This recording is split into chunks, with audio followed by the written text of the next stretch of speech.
Iran pertegas peringatan kepada musuh yaitu Israel beserta sekutunya Amerika Serikat, di mana peringatan itu adalah jika musuh jadi menyerang Iran, maka keamanan yang disebut dunia juga akan ikut terancam. Mengutip Al-Mayadin pada 20 Februari, peringatan itu dilontarkan oleh Mayor Jenderal Mohammad Bagheri, Kepala Staf Angkatan Bersenjata Iran pada Rabu 19 Februari 2025.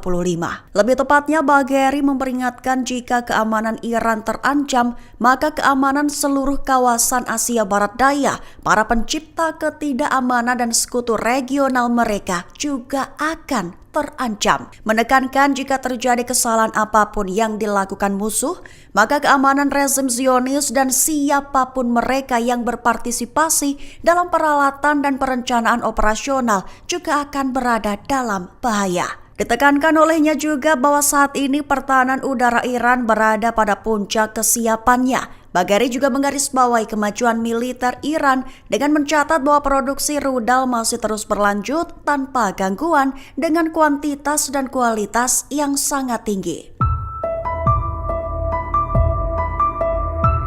Mayor Jenderal Mohammad Bagheri, Kepala Staf Angkatan Bersenjata Iran, menegaskan kondisi terkini Iran. Ia menjelaskan bahwa Iran berada dalam puncak kesiapan penuh dengan produksi rudal yang masih berlanjut. Mengutip Al-Mayadin pada 20 Februari, hal itu diutarakan oleh Bagheri bersamaan dengan lontaran peringatan kepada Israel dan sekutunya pada Rabu 19 Februari 2025. Lebih tepatnya, Bagheri menekankan kesiapan pertahanan Iran, di mana ditegaskan olehnya bahwa pertahanan udara Iran berada pada puncak kesiapan. Seraya mencatat bahwa kerusakan kecil yang dialami telah diperbaiki sepenuhnya. Itu mengacu pada agresi Israel terhadap sistem pertahanan udara negara itu pada Oktober tahun lalu.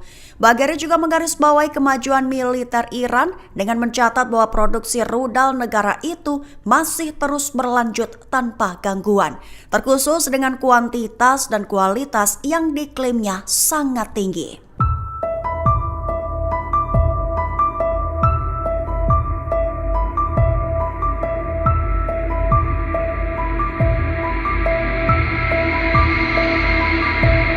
Juru bicara Hamas, Hazem Kashem, mengolok-olok ide pelucutan senjata dan pengusiran warga Gaza. Dengan begitu, Kashem mengolok bahwa Israel dibantu sekutu selain luncurkan perang darat, juga sedang melakukan perang psikologis yang konyol. Mengutip Tribun News pada 20 Februari, hal itu diutarakan oleh Kashem dalam pernyataannya pada beberapa waktu lalu.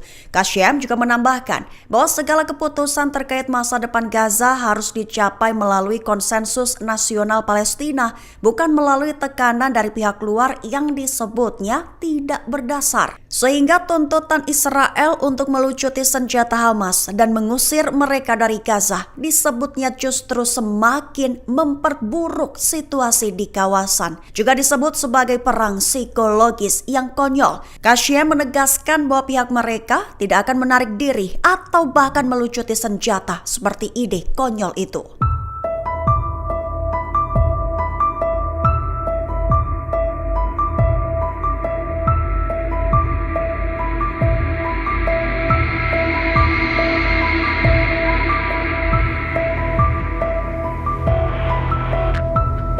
Hamas akan melakukan prosesi penyerahan 4 jenazah sandera Israel hari ini, Kamis 20 Februari 2025 waktu setempat.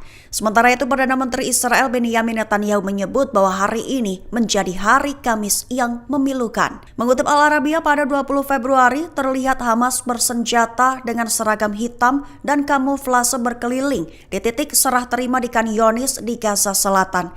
Mereka melakukan prosesi penyerahan total 4 jenazah sandera Israel. Rinciannya, jenazah kedua anak laki-laki dari ibu mereka yaitu Shiri Bibas bersama dengan sandera keempat yaitu Oded Lifshitz. Mengutip Tribun News, diketahui jenazah dua anak laki-laki dari Shiri Bibas bernama Fir Bibas berusia 9 bulan dan Ariel berusia 4 tahun. Keduanya termasuk dua sandera termuda yang ditawan Hamas dalam serangan mereka pada 7 Oktober 2023 silam. Di satu sisi, Netanyahu memberikan komentar di mana ia mengatakan dalam sebuah pernyataan video singkat bahwa pada hari Kamis ini akan menjadi hari yang sulit. Terkhusus akan menjadi hari tersulit bagi negara Israel, hari hari yang penuh kejutan, hari yang penuh kesedihan.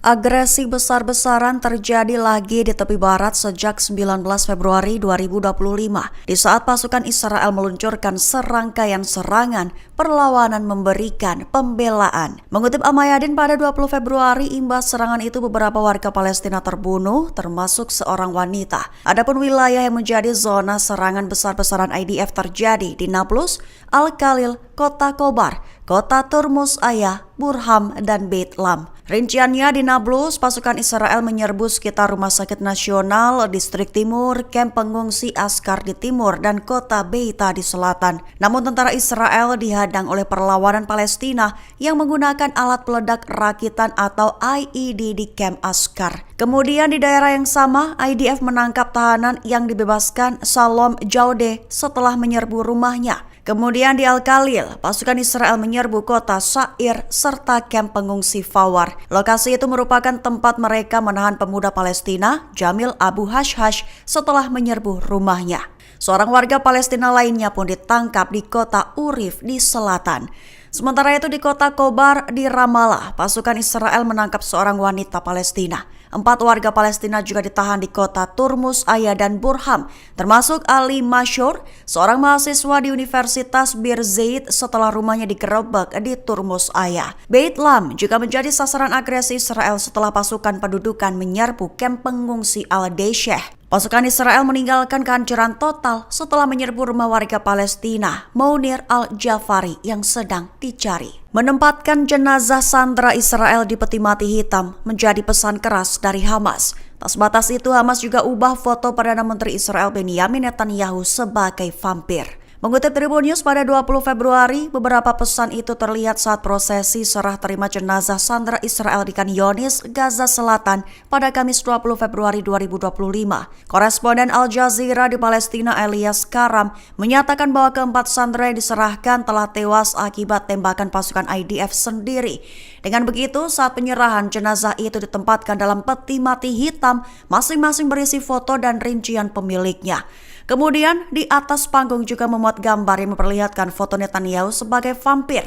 Di atas gambar itu, Hamas juga menulis penjahat Netanyahu dan tentaranya telah membunuh orang-orang ini dengan rudal Nazi mereka.